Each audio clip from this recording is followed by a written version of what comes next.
Good morning प्यारे बच्चों, कैसे हो आप। मैं आपकी शिक्षिका श्वेता सिंह, प्रभारी प्रधानाध्यापिका पूर्व माध्यमिक विद्यालय हेतापट्टी विकासखंड बहरिया प्रयागराज। मैं कक्षा 7 का भूगोल पढ़ाना शुरू की हूँ।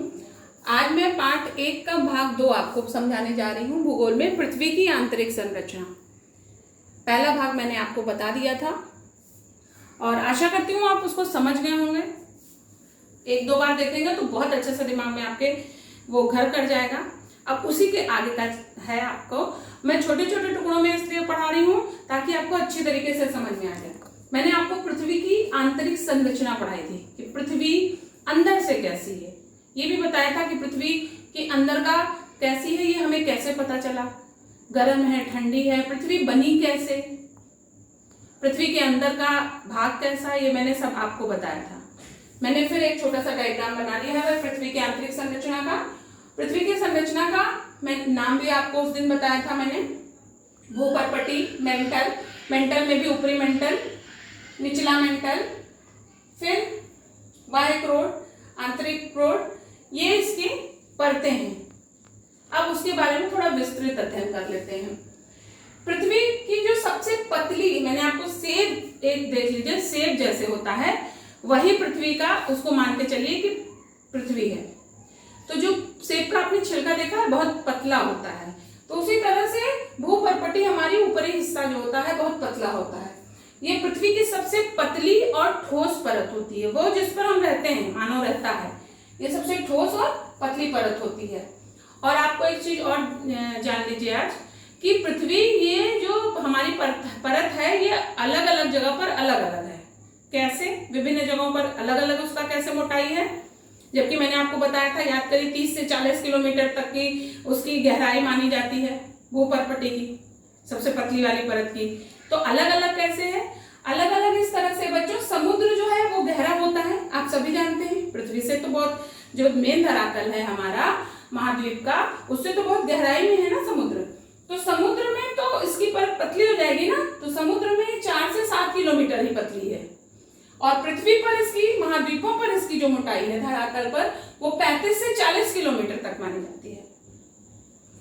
अब जो हमारी ऊपरी परत है, इसमें 2 तत्व मुख्य रूप से पाए जाते हैं। पहला सिलिका यानी एसआई, और दूसरा एल्यूमिनियम, एल्यूमिनियम यानी एयर। तो इन दोनों को जोड़ के इसका एक नाम हो जाता है सियाल।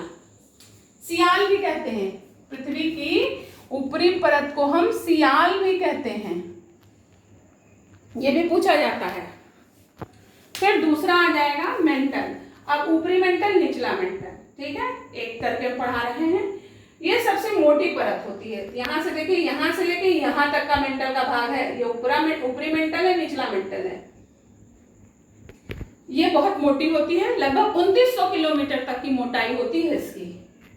लेकिन इसकी जो चट्टानें होती है पिघली अवस्था में, पिघली आप मान के चल सकते हैं, जैसे आपने शहद देखा है, बहुत पतला नहीं कि पानी की तरह, शहद की तरह, थोड़ा सा थिक, थोड़ा सा मोटा, पिघली अवस्था में रहता है।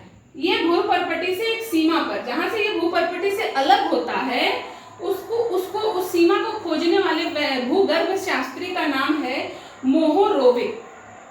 जो इस सीमा को खोजे हैं उन भूगर्भ शास्त्री का नाम मोहोरोविक है, इसलिए इस सीमा को मोहो असांतत्य कहते हैं, मोहो डिसकंटिन्यूटी। चूंकि उन्होंने खोजा इसलिए उनके नाम पे इसको रख दिया गया है। अब मेंटल का जो ऊपरी भाग है, ये वाला, इसको दुर्बलता मंडल भी कहते हैं। ये 400 किलोमीटर तक का होता है। जो ज्वालामुखी के समय जो लावा, ज्वालामुखी देखे है ना, ऐसा होता है, ऐसा पृथ्वी, सॉरी, ऐसा होता है ना ज्वालामुखी, धरती धीरे धीरे ऊपर उठती है और एक समय आती है कि जब उसका जो है गर्मी बढ़ती है और वो फट जाती है। फटती है तो उसमें से कुछ सामान निकलता है, जो निकलता है उसको लावा कहते हैं। तो ये जो लावा है वो कहाँ से निकलता है? ये मेंटल के ऊपरी भाग जो होता है, दुर्बलता मेंटल, यहीं से ये लावा निकलता है, वहीं का सामान यहाँ आता है, ठीक है। इस मेंटल के ऊपरी भाग पे जो मेंटल होता है, उसमें जो मुख्य पदार्थ तत्व होते हैं वो सिलिका और मैग्नीशियम होते हैं, सॉरी हाँ, सिलिका और मैग्नीशियम, यानी SI फॉर सिलिका और Ma फॉर मैग्नीशियम, तो दोनों को मिला दिया जाए तो सीमा। तो पृथ्वी की जो दूसरी परत है यानी मेंटल, उसको सीमा भी कहते हैं। पहली को आपने सियाल जाना, पहली परत को सियाल कहते हैं, दूसरी परत को सीमा कहते हैं। क्यों? क्योंकि इसमें सिलिका और मैग्नीशियम पाया जाता है। ठीक, अब क्रोड में भी, यानी जो सबसे अंदरूनी परत है, उसके भी दो भाग हम लोगों ने किए थे, एक ये बाह्य क्रोड, ये आंतरिक क्रोड।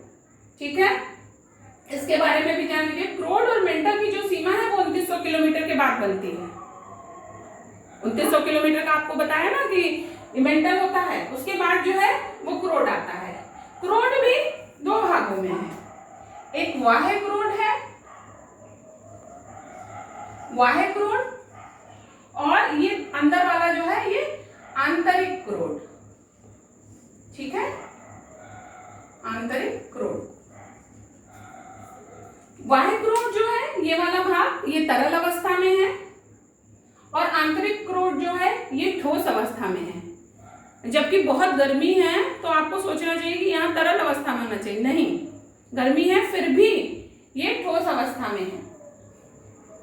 इन दोनों को जो मिला के यहाँ पे जो तत्व पाया जाता है, इसमें बहुत भारी पदार्थ पाए जाते हैं। एक निकेल एनाइन और दूसरा फेरस यानी Fe। तो निकेल और फेरस यहाँ पर पाया जाता है, इसलिए इसका नाम निफे है। तो पृथ्वी की जो तीनों परतें हैं उनका नाम हम हिंदी में लिखते हैं सियाल, दूसरा सीमा और तीसरा निफे। तो हम अब हमें लगता है आप लोगों को समझ में आ गया होगा कि पृथ्वी कैसे बनी और अंदर से वो कैसी है। आपको उस दिन भी हमने आपको कि कितनी दूरी पर मेंटल है, कितनी दूरी पर भूपर्पटी है, कितनी दूरी पर क्रोड है, ये आपको समझा दिया था। और आज मैं अच्छे से समझा रही हूँ कि वो कहाँ कहाँ तक है, उसमें क्या क्या पदार्थ पाए जाते हैं। तो मुझे लगता है कि आपको ये वाला भाग भी आपको अच्छे तरीके से समझ में आ गया होगा। अब इसका एक या दो वीडियो और बनाऊंगी, क्योंकि छोटा छोटा बना रही हूँ, इसलिए कि अच्छे से समझ में आ जाए। तो इसको फिर से बार बार देख के समझ लीजिएगा। कैसा लगा बताइएगा। जय हिंद, जय